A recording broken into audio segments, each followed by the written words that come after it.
Hello, welcome to சாலாஸ் kitchen. இன்னைக்கு நம்ம பார்க்க போறது சிக்கன் 65. அதுக்கு தேவையான பொருட்கள் இங்க இருக்கு.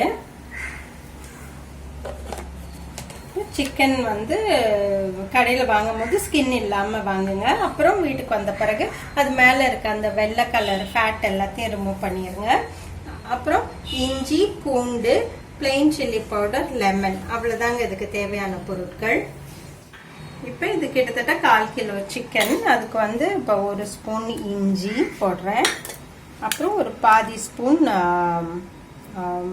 பூண்டு. இது பிளெயின் சில்லி பவுடர். அடுத்து உப்பு சேர்த்துக்கோங்க.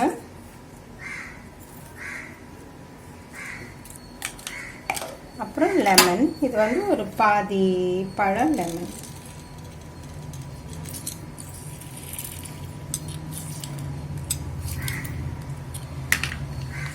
இப்போ என்னன்னா, இப்போ நம்ம இந்த மேரினேட் பண்ணி பண்ணலாம்.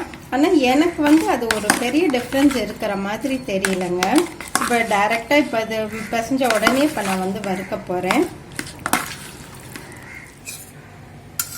இப்போ எண்ணெய் ஊற்றிக்கோங்க. எண்ணெய் இப்போ சிக்கன் 65க்கு யூஸ் பண்ணுற எண்ணெய் நீங்கள் கொஞ்சமாகவே ஊற்றிக்கோங்க.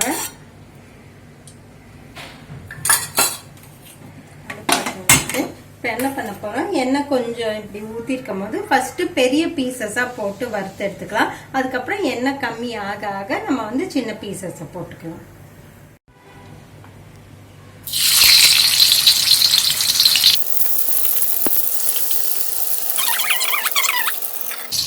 இந்த மாதிரி மூடி இருந்ததுன்னா இதை லேசா இப்படி திறந்து விட்டீங்கன்னா அந்த ஸ்டீம் கொஞ்சம் வெளியே போகும். இப்போ 5 மினிட்ஸ் ஆயிருக்கு. என்ன பண்ண போறோம்னா இதை இப்போ நம்ம திருப்பி போட போறோம்.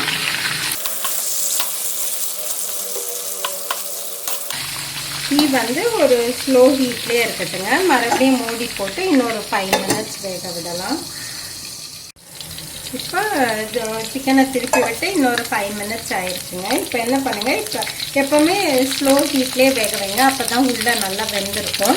இப்போ வெந்துருச்சான்னு பார்க்குறதுக்கு என்ன பண்ண போகிறோம், இப்படி ஒரு நைஃப் எடுத்து அதை குத்தி பாருங்கள். நல்லா ஈஸியாக உள்ளே குத்த வந்துச்சுன்னா அது வெந்துருச்சுன்னு அர்த்தம். பாருங்கள், இப்போ நல்லா ஈஸியாக உள்ளே குத்த வருது.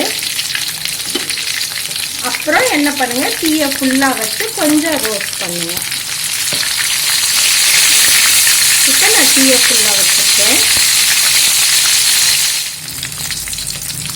இப்போ இந்த ஸ்டேஜில் எடுத்துடலாங்க. இப்படி ஒரு டிஷ்யூ பேப்பரில் வச்சுருங்க.